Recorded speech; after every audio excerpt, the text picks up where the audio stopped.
morning, guys. Welcome to today's video. We're gonna spend some time in the kitchen today, so I hope you guys are ready just to cook a little bit with me, prep some stuff. Now that we're back home, we were like gone from the house. In case you're new here, we were gone from the house for like 3 weeks, so we're getting back and settled in, and there's a lot of things that I want to prep for the week and all of that. I have this giant zucchini that I got from the garden that's just been sitting here on the counter, so I don't want this to go to waste. So I'm gonna try to like prep this. We'll kind of see how that goes. There's a fly in here. It's gonna drive me insane. Like I'm so over the flies in my house. My house is not dirty. I say that every time. My house is not dirty. It's a mess, but it's not dirty. It's just that there's flies that come in through the sliding glass door. So we're gonna get to work. We're gonna try together for the first time ever to make some pasta sauce, like tomato sauce with some of these cherry tomatoes that I harvested from the garden. I don't know why. I mean, I was pretty dumb. I guess I thought that in order to make pasta sauce, you needed like full-size tomatoes, and all this time I've been getting cherry tomatoes, and I'm like, I can't make pasta sauce with this. I don't know why I was under the impression. Obviously because I'm like a new cook and I don't really know a whole lot of things. But I saw this guy on YouTube make it with cherry tomatoes, so that's what we're gonna try to do so that these don't go bad. I think we're also gonna prep some sweet potatoes for the week just to have them ready. I also wanna make some honey whole wheat bread, so whatever we can accomplish, we'll do it together, and maybe this inspires you to, I don't know, get some things prepped and ready for the week in your kitchen. But let's get to work. Let's start with the pasta sauce, see how that goes. If we can get some decent tasting pasta sauce, I will be super happy. So I'm gonna kind of like put you guys down and see if I can talk you guys through as much of this as I can. I'm gonna tell you right now, one of my least favorite things to do ever is to film like voiceovers in my videos. So I try to avoid it as much as I can. So I'm gonna kind of just tell you what I'm doing, and hopefully that'll be enough. Okay, so the first thing I'm gonna do, I actually lost a few because some of them had gone bad, but I went outside and I picked a few more. So that's what we're gonna work with. I'm gonna just wash them, and then I'm gonna cut them up in half because that's what the guy did in his video. And I don't even know how much sauce we're gonna end up with, but we'll just see what a little bunch of cherry tomatoes can make and if it tastes at all decent.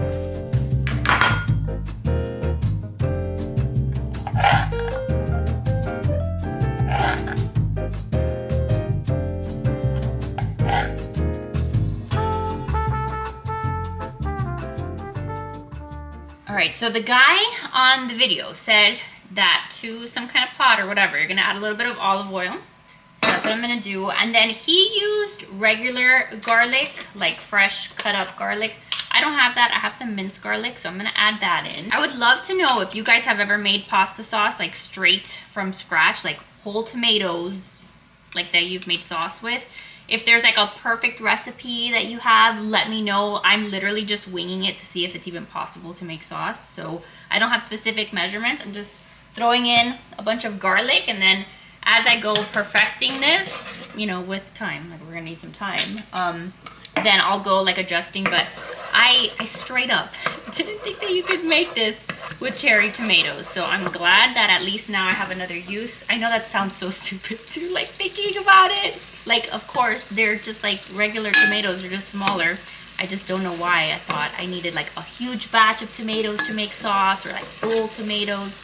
But this is what I ended up with. And he said that you could make this, like you could make this work with any amount of tomatoes you have. So I'm sure obviously the smaller amount of tomatoes you have, the less sauce you're gonna have. But let's see what this makes. So I'm just letting this kind of brown in there, just kind of get some flavor going, olive oil and garlic, and then we're gonna throw in the tomatoes. So we're gonna throw these in here, and it's gonna take a little bit, like it says, like be patient because you've got to let them cook down and, you know, all of that. So we're gonna see how long it takes. It's 2:17 now, so I'll let you guys know at the end if I remember like what time this completely finishes. I am also gonna add in some of the basil that I picked from the garden. This basil isn't the most flavorful at this point, like my basil plant has flowered, but still smells like basil. So we're gonna throw in just a few leaves of that, and then like I said, just stir it in. That's literally it. So I know it doesn't look like a lot. Like I said, we'll see how much sauce we end up with, maybe enough for our spaghetti tonight.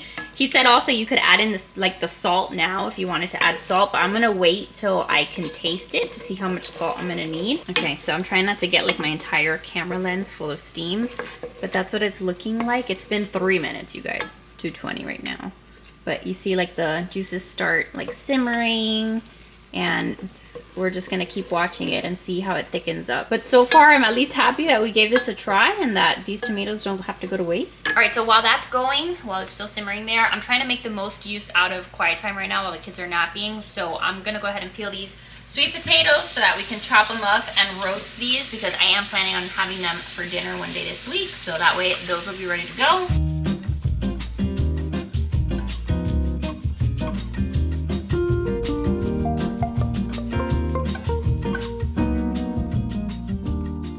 Okay, so it is 2:27, so it's 10 minutes in, and I feel like everything has pretty much evaporated, you guys. Like, did I leave it on too long? Or is it just supposed to kind of look like this, like clumpiness with tomatoes? I don't really know if this was a success at all. Maybe I could add in some more olive oil and make it like a little bit more liquidy. I'm sure if I serve this with like spaghetti, maybe it wouldn't be so terrible. But is this what it's supposed to look like, or I didn't have enough tomatoes? I'm not entirely sure. Like, his definitely looked different, but I know that he also did have more tomatoes. So I don't know if that was just the issue. I mean, it tastes good. The flavor is delicious. So I'm just gonna put this in like a container and see if I serve it over like some pasta tonight. See if Joe doesn't totally hate it, but it's not like a smooth consistency. Like, there's definitely still pieces of the tomatoes. So I don't know if you like that. If you don't like that, you may not like how this turned out. But I can eat this. Like, I could eat this like this. So we'll just see how picky Joseph is. I'm gonna add a little bit of salt and pepper. And that is gonna be it for this. And maybe I'll do some more research to see how you can do it. The point is, if you have a bunch of cherry tomatoes or you've harvested some, pretty sure that you can make some sauce. Maybe it'll be better than mine here. Maybe you need some more tomatoes, but I think it's doable. So yeah, if I find a better video for you guys to watch, I'll try to link that for you guys down below. But I'm pretty sure it's all gonna fit in there, which means that it's not like a whole lot of sauce.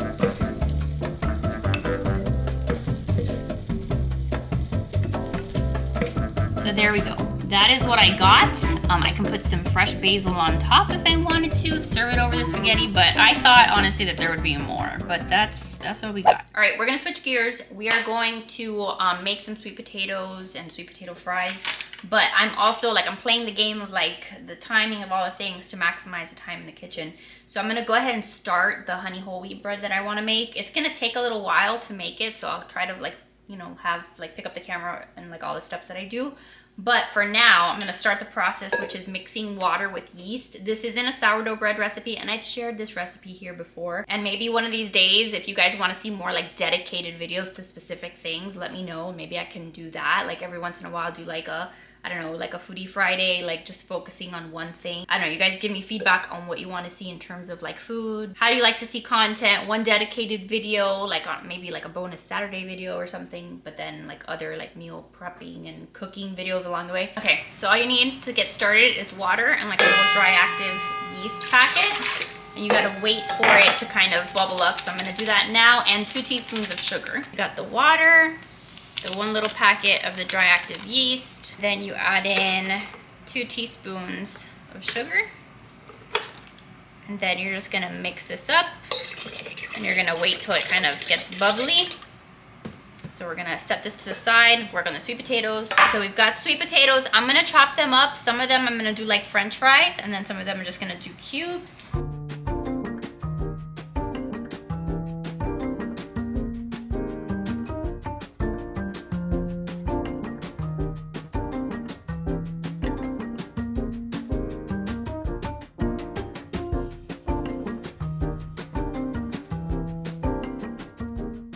Alright, so that's what we got out of those potatoes. So I'm gonna move them to a baking sheet, and I'm gonna cook them in the same way. The only difference is just that some are cut like French fries and some are cut like this.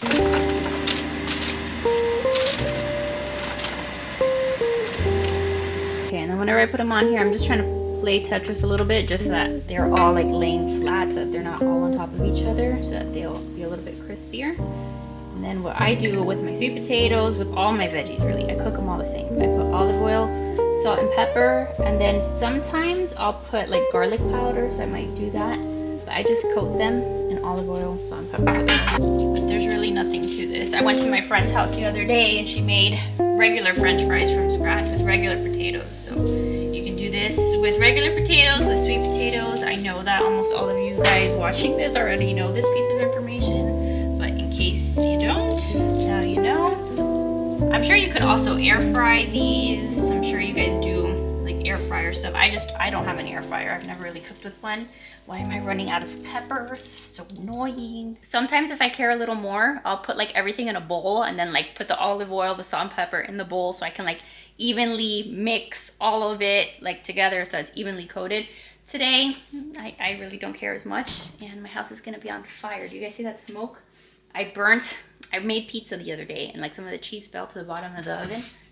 So that's, let me fix my oven because otherwise my freaking smoke alarm is gonna go off. Okay, I think we're gonna be all right. The last thing I needed is for the smoke alarm to go off while Jackson's napping. That would not be ideal. But I put them in at 420. That's how I bake like all of my, I bake all my chicken and stuff at 420, but also my veggies. So 420 degrees, I'll watch it. I'll check on them like 25 minutes, 30 minutes, kind of keep checking on them until they're, you know, as done as I want them to be. So I think the bread is ready for the next step. I could probably wait a little bit longer, but since I'm trying to hurry this up, I'm gonna go ahead and add the rest of the stuff now. So remember, this was just the water, the dry active yeast, the sugar. So now we're gonna add the rest of the ingredients and get it all mixed up, and then we've gotta let it rise and, you know, rest and all that. If you guys are planning on making this recipe, you can definitely make it the same day, especially if you start it in the morning. Like, it's not like sourdough that has to like sit out overnight and all of that, but I usually say you need at least like 4-ish hours before it's gonna be ready, because you've gotta do what we just did now. Then we're gonna mix everything together. It's gonna rise until it's doubled, which is usually at least like an hour and a half. Then you shape it into a loaf later. You guys are gonna see all of that. And then you need another hour and a half, so that's like 3 hours there. And then you've gotta bake it for 45 to 50 minutes. So you need at least, I would say 4 to 5 hours from the time that you start until it's done. So just a heads up, like, it's not like you're working on it for 4 hours. You're working on it like here and there, but it does need time to rise. So don't like start it right before dinner, because it's not gonna happen. That's like the hardest part about bread making. I love bread making at this point, but the hardest part for me is like timing it, which, by the way, now that I said that I love bread making, I want to show you like my pride and joy. I shared this on Instagram, but when I got back home from vacation, we restarted my Phyllis, my sourdough starter, and I made the most beautiful pumpkin looking sourdough loaf. It is now half eaten because, you know, we dug into it, but it looked so pretty. I did like the little crisscross thing that I had seen on Instagram to get it to look like a pumpkin, and then I put a cinnamon stick in the middle. It was delicious, and it was the most beautiful looking thing ever. So I hope to make a couple more loaves now for fall, because it's just so festive and just makes me so happy to look at. But anyway, that's not what we're doing today. So let's mix in the other things. I'll have the recipe again down below. This is 4 tablespoons of softened butter, which I should have cut this up. I'm just like trying to put like little pieces in because it's easier to work with, but 4 tablespoons of softened butter. I also need honey, but when I do my honey, I like to just measure it out in grams on my scale, so I don't have to get like my utensil all full of honey. Like, I don't need a whole measuring cup full of honey. So this is me just doing it on the scale, and it's 1/4 cup of honey, or 85 grams of honey. And I put 95, so it's gonna be extra sweet, which is fine. I also need 1.5 teaspoons of salt. I like to add a little bit more to my bread too. And then I like to just like give this a little bit of a stir, nothing super fancy, just a little bit of a stir. And then we're gonna add 1.5 cups of all-purpose flour and 1.5 cups of whole wheat flour. And that's really all that there is to this recipe. And then we just get in there and we mix it all. And I do this all by hand. You gotta get used to just getting filthy if you're gonna be making bread. And at first it's like really gross, but then it becomes very satisfying. So I'm making sure that all of that butter that we put in there is like evenly combined, that there's no like major lumps. And then I'll show you what it looks like when it's done.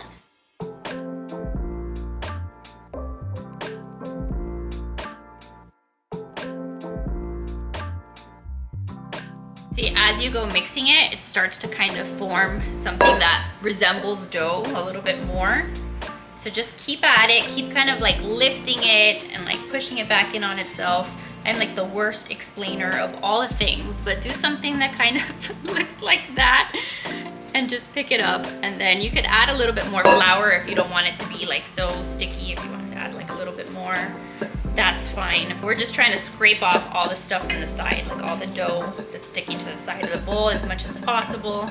All right, so I'm gonna leave mine looking like this. I'm gonna cover it and set it to the side because now it's just gotta like rise. So we're gonna wait like the hour and a half until it's doubled and then we'll check on it. All right, so we are gonna move on to the zucchini. I have a pot of water back there boiling, so we're trying to get the water to boil. I'm gonna try to cook some of this today, but also preserve some of it because this is literally 4.5 pounds, actually 4 pounds 12 ounces of zucchini, and I don't see myself making or like using up this much zucchini right now. So I'm gonna chop up some of it and cook it like I did the sweet potatoes, olive oil, salt and pepper in the oven. We've done that before and we really like how it tastes, but then I want to try to freeze some of it. And I have heard, this is something that I did not know before, so I have heard that if you want to freeze zucchini and like a lot of other vegetables too, you don't just want to like chop it up, put it in a Ziploc and put it in the freezer, because when you go to cook it, you're gonna lose a lot of the like consistency and the texture is just not gonna be the same.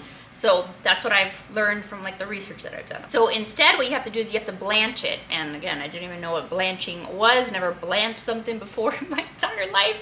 But blanching is basically chopping it up and then putting it in boiling water just for a couple minutes. Like you're just barely cooking it and then you're immediately putting it in some ice water and then you go ahead and you freeze it. So that's what we're gonna try to do today.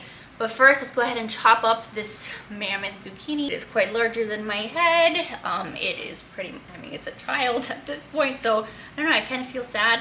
I'm gonna chop him up. But you are just a zucchini, you are not a person, so let's go do that.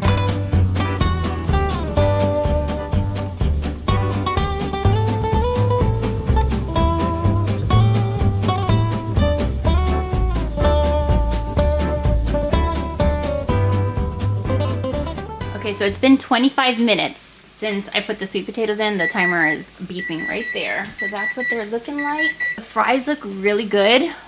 These might need another like 5 or 10 minutes because we like these pretty soft. I'm just gonna put them in for like another 3 minutes and then I'll take everything out. So in the meantime, I'm gonna go ahead and blanch the zucchini.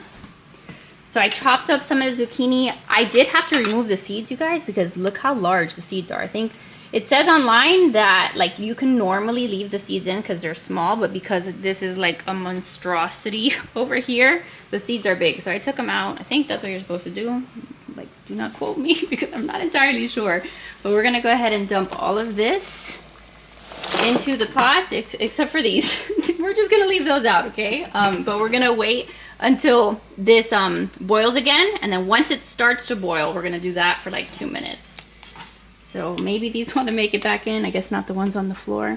So we'll blanch these first, and then you see I've got the ice water here, the ice bath. Then we'll come back over here and we'll actually like cook some for sometime this week to eat. So you see they are going, it is boiling. I'll give it like another minute and then we're gonna transfer these to the ice bath. The point is that you're cooking it just a little bit, because then once you take it out from the freezer, once it's already frozen, whenever it is that you go to cook with it, like that's when you're gonna actually cook with it. So we don't need these to be completely done. And if you guys have done this before, please let me know down below in the comments if you want to share any of your tips. Again, this is me showing you like the first time that I'm doing some of this stuff, but it's definitely worth a shot, because especially if you're growing a lot of your own food, you don't want this stuff to like be going to waste. And sometimes like if I don't feel like I'm going to be able to get to it right away, then the food goes bad. So knowing how to preserve some of this and knowing how to properly freeze it and store it is important, I think, especially like if you're growing your own food. So I'm gonna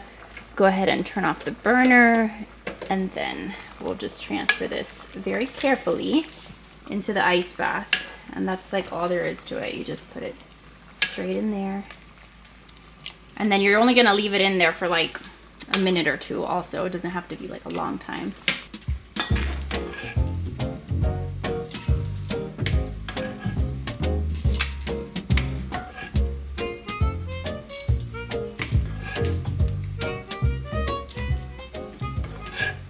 Okay, so here they are in the ice bath. Most of my ice has already melted. So we're just gonna take them out of here and just put them straight on parchment paper. And then we'll throw these in the freezer just so that they'll freeze before I put them like in a Ziploc. But that is pretty easy. If that's all you have to do to blanch stuff, then that process is very simple, very straightforward. So correct me if I'm doing something wrong, please, for the love of God.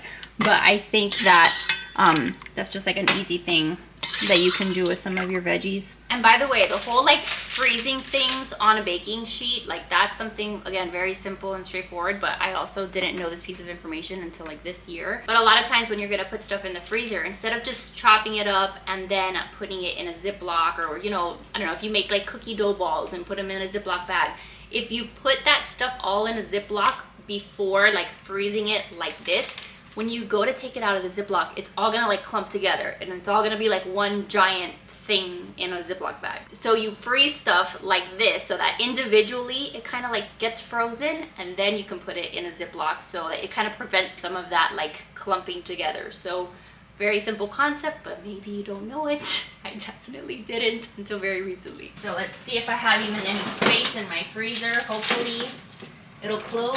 Yes, we are good. All right, sweet potatoes are done. That was like 35 minutes, I think. Some of these could definitely be crispier. Like these are pretty crispy. Some of them could have been crispier, but I'm gonna leave them like that just because I don't want them all to burn. And I know for a fact that if I put them back in there, they're gonna burn. Like they're gonna be black charcoaled when I pull them out of there.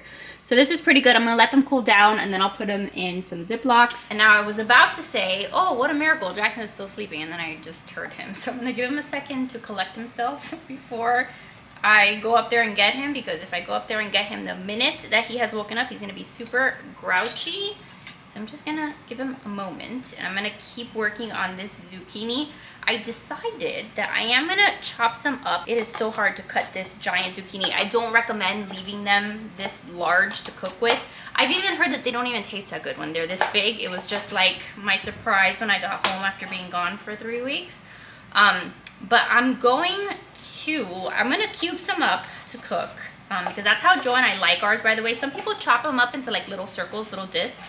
I prefer to have them like chunks, so that's kind of why you see that. But then I'm also gonna grate some, because a lot of you guys told me to make zucchini bread, and I just read too, I was doing some research on like how long shredded zucchini would last in the fridge, because I'm not gonna make zucchini bread today, but if I shred some up, if I grate it and I put it in a Ziploc, it should last like 4 to 5 days, they said. So I think I'm gonna do that. I'm just gonna have it prepped and ready, the shredded, grated, whatever zucchini, and then we can work on that. I'm sure Riley will like to bake some zucchini bread with me, and we can see if that's another way that I can get like some of my baked goods with some veggies in them so that the kids will eat veggies and not even know it. I've never grated zucchini in my life, so that will also be like a good thing to learn how to do. Like a lot of these things, like as you can see clearly, I have no idea what I'm doing, but I'm trying to learn slowly but surely just to kind of have some more skills in the kitchen. And I think like, I think that I'm pretty capable once I saw it, like here, like I would have never thought a year ago that I'd be making bread. Definitely not a bread that resembled a pumpkin. Like I think I've come a long way is what I'm trying to say, and I'm very proud of myself for that. Not that I'm like trying to like brag about it, but I'm proud that I knew nothing about bread making, and then I've been able to kind of watch a lot of YouTube videos and consume a lot of content and just try it. Like that's kind of like what these videos are for, you guys. These videos are literally just to show you that I am able to do certain things, maybe not the best, but I'm able to try and do it. And so if I can try and do it, you can try and do it too. So anyway, let's go ahead and grate some of this. I just cut it up into like chunks, so I hope like that it doesn't really, oh, I do have to take off the skin. You're not supposed to get the skin, so I'll just try to stop before we get to the skin. Let's try this again. I just went with the apple peeler or whatever and took the skin off.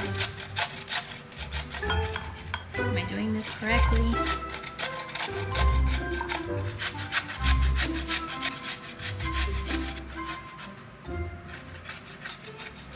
All right, so here's what I was able to shred with like the pieces, you know, that I used. I still have this giant piece here to make the stuff that I'm gonna make for like this week, like the ones that I'm gonna chop up and bake. But for shredded zucchini. I think I should be able to make some muffins or some kind of zucchini bread with this. So I'm gonna put it in the Ziploc and then I'm gonna go get Jackson. All right, so it's been a little while. I was outside with the kids. We've been playing. I think I got bit by a mosquito on my forehead. So if there's like a huge lump, that is why.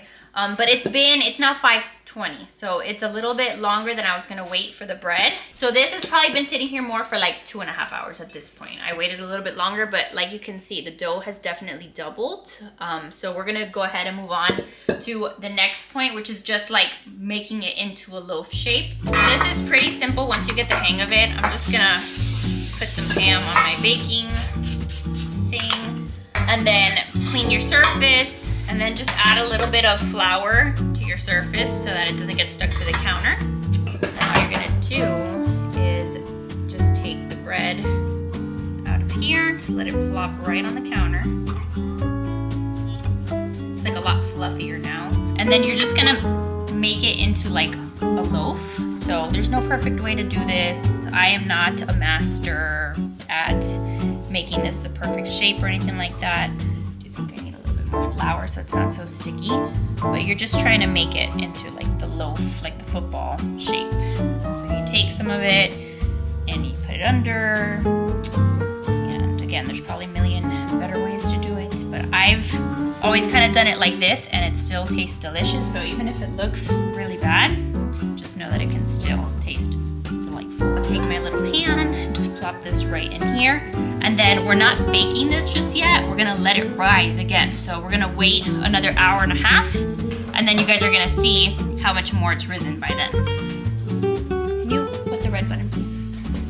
Can you push it? My hands are dirty, please. Can you push it? Please, thanks. Alright guys, it is a million years later. It is 8 o'clock at night. The kids are still over there watching cartoons, so you're gonna hear the TV. But we had dinner. I had the spaghetti with the pasta sauce, with the tomato sauce. It wasn't terrible. I didn't like having like the skin of the tomatoes like on my plate. Like normally tomato sauce doesn't really have that. But the flavor was good. So I mean, I'm happy that I tried it. I need to like tweak it. But I'm glad that now I know that it can be made and I can make tomato sauce with even cherry tomatoes. I just wish like the skin wasn't all over the place. So maybe I could have put it in like a food processor and like mixed it in more, but I'll work on that. So I'm glad I gave it a try. That was a success. So I'm gonna put in the bread. So you see how I remember last time that you guys saw it, it was a little bit not as like risen as this. So I'm gonna bake it at 350 for like 45 minutes. I just need to set a timer because otherwise I will forget and we'll go upstairs to do bedtime with the kids. And then the house will be on fire, so let's not do that. And then the other thing I did is I baked some of that zucchini, like the one that I'm gonna have for this week. So I'm gonna go ahead and put this in a Tupperware. I feel like we have done quite a bit today. I feel like very accomplished. So let's do this. Trying to get back into the swing of things, of like having more meals and stuff prepped. So at least here we have some sides. We have like the sweet potato, we have this zucchini. But I'd like to get into like doing more kinds of preserving and all of that. So I hope to be able to share all of that with you guys. I feel like this year very much was my year of like trying to get into baking, and like there was a lot of obviously growth in that area, but next year my focus is going to be more on like actual cooking and like getting more efficient in the kitchen and stuff. So like one thing at a time, but that's kind of like what I've got like in my brain. Like, I want to get better at having recipes ready, and not that I'm going to make my own recipes, but like the whole process of meal planning and having recipes, and I'd like to get better at that. But I will take these little wins for sure as they come. So now we've got some of the zucchini. I'm going to put that in the fridge. And let's get this one out of the freezer. So you see, it froze up real nice. So now we can put this in a Ziploc, and these aren't going to all just be like all bunched up together.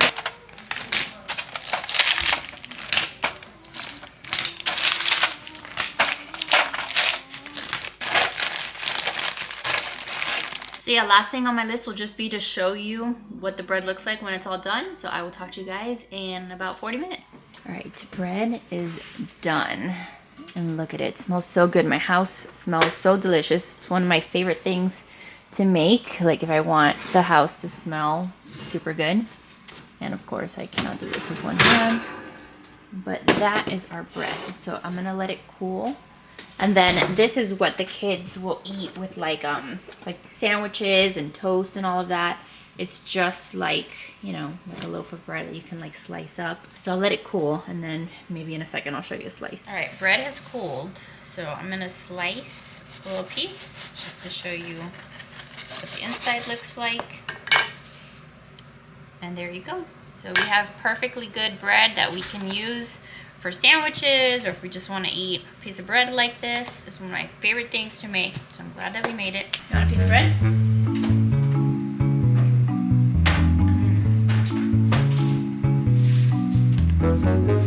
Good? I really need to get some kind of like a bread bag. They sell specific bread bags, or some kind of bread box to put like the bread in. For now, I just put it in a Ziploc so it doesn't go stale. And that is it, my friends. That is gonna be it for today's video. I hope you guys enjoyed just prepping a little bit, getting some stuff done in the kitchen. I promise that I'm gonna do my best to learn as I go so I can share maybe more exciting things with you guys. But I hope you liked this. Let me know what you thought. Make sure to give this video a big thumbs up if you enjoyed it. Subscribe if you're new, and I will see you guys in the next one. Bye, guys.